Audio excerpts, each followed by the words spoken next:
जमशेदपुर धनबाद में smart metering का कार्य कराया जाना प्रस्तावित है। स्वच्छ एवं नवीकरण ऊर्जा को बढ़ावा देने के लिए रांची के गेतलसूद डैम में 1000 मेगावाट का फ्लोटिंग सोलर पावर प्लांट लगाया जा रहा है।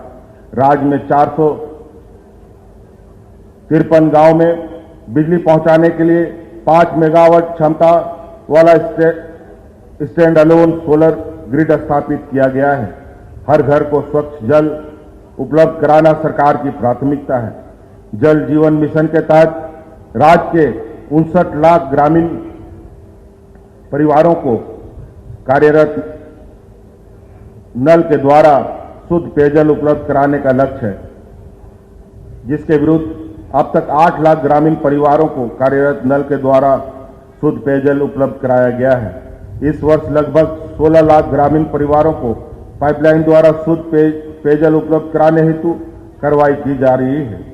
मुख्यमंत्री राज्य वृद्धा पेंशन योजना से राज्य के अधिक से अधिक वृद्धजनों को लाभान्वित करने हेतु इस योजना के अंतर्गत निर्धारित लक्ष्य 3,50,000 से बढ़ाकर 7 लाख कर दिया गया है तथा वर्तमान में इस योजना से लगभग 5,50,000 वृद्धजन लाभान्वित हो रहे हैं।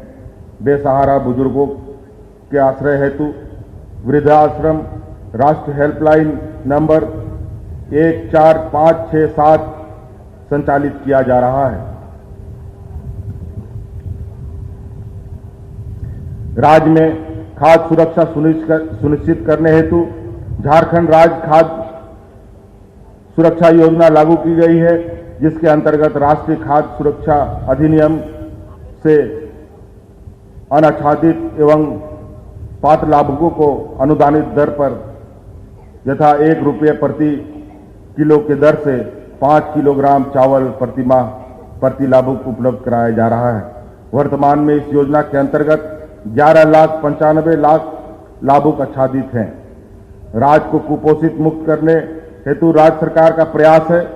हमारी सरकार राज्य में 38,432 आंगनवाड़ी केंद्रों के माध्यम से कोरोना काल में भी घर घर जाकर बच्चों, गर्भवती महिलाओं तथा धात्री माताओं को गुणात्मक पौष्टिक आहार उपलब्ध करा रही हैं। कोरोना महामारी को संभावित तीसरी लहर के बीच में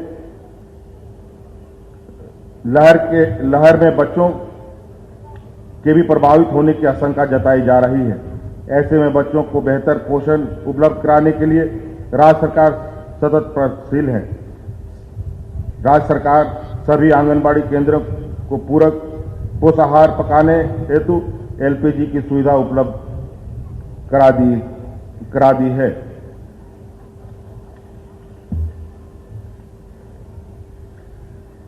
राज्य में कानून व्यवस्था की स्थिति बेहतर हो, प्रशासन जनता के प्रति जवाबदेह और संवेदनशील हो, इसके लिए हमारी सरकार प्रयासरत है।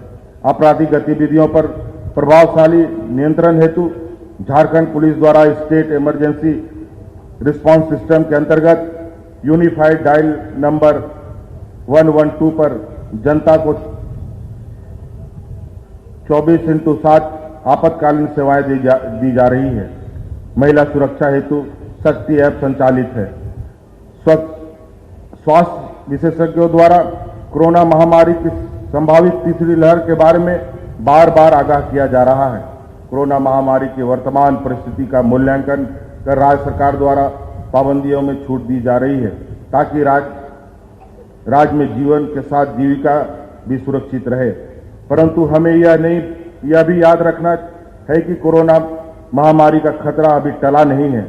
मैं झारखंड वासियों से यह अपील करता हूं कि कोरोना महामारी के प्रति बिल्कुल भी लापरवाही ना बरतें, कोरोना गाइडलाइन का पालन करें, मास्क जरूर पहनें और 2 गज की दूरी मानदंड का पालन करें। राज्य में टीकाकरण का कार्य भी तीव्र गति से जारी है।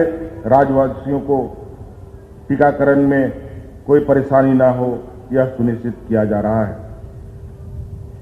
सभी राज्यवासी यथाशीघ्र अपने परिजनों का टीकाकरण करा लें, खुद भी सुरक्षित रहें और दूसरों को भी सुरक्षित रहने में मदद करें। अंत में मैं एक बार फिर आप सभी को 75वें स्वतंत्रता दिवस की बधाई देता हूं। राज्य में भाईचारे एवं सामाजिक समरसता की भावना को मजबूत करने में सहयोग करें। हम सभी मिलकर अपना रचनात्मक एवं सकारात्मक ऊर्जा का उपयोग झारखंड के नवनिर्माण सर्वांगीण विकास के लिए करें। हमें उम्मीद है कि आप सभी के सहयोग से हम झारखंड को एक विकसित एवं सुदृढ़ राज्य बनाने में जरूर सफल होंगे। जय हिंद, जय झारखंड, जोहार। बहुत बहुत धन्यवाद आदरणीय माननीय मुख्यमंत्री जी का। और फसल चक्र तथा फसल अवशेष प्रबंधन पर भी काम जारी है।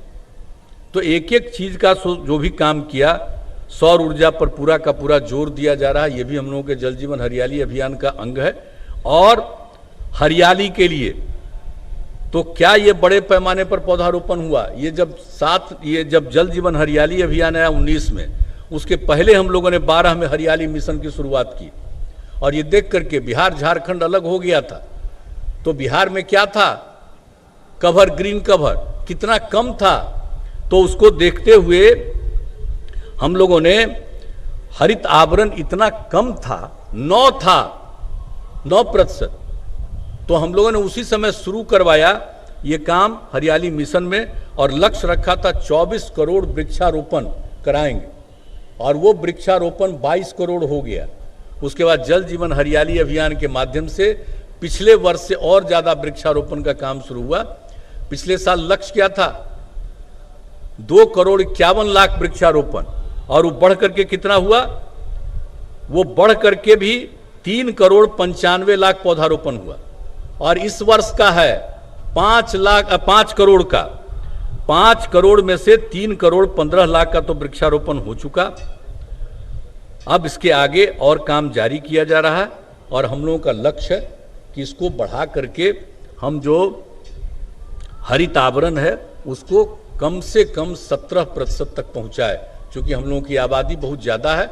जितना दूर तक संभव है उतना दूर तक करना, उसके आगे भी सोच सकते हैं कि इसको और आगे बढ़ावें। तो एक एक काम किया जा रहा है।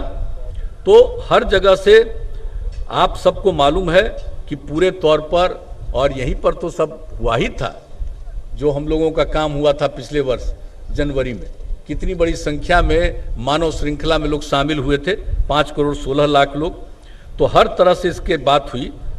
और 24 सितंबर 2020 को संयुक्त राष्ट्र के उच्च स्तरीय जलवायु परिवर्तन राउंड टेबल कॉन्फ्रेंस में भी हमको कहा गया था। और हम लोगों ने भी अपनी बात वहां पर रखी थी।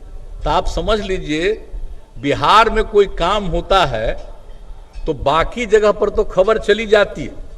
और जल जीवन हरियाली अभियान का जब आए थे 19 में नवंबर महीने में बिल गेट्स, तो जब वो सुने तो कितनी प्रशंसा उन्होंने की। अमेरिका के रहने वाले, उन्होंने कहा कि भाई बिहार में इतना काम हो रहा।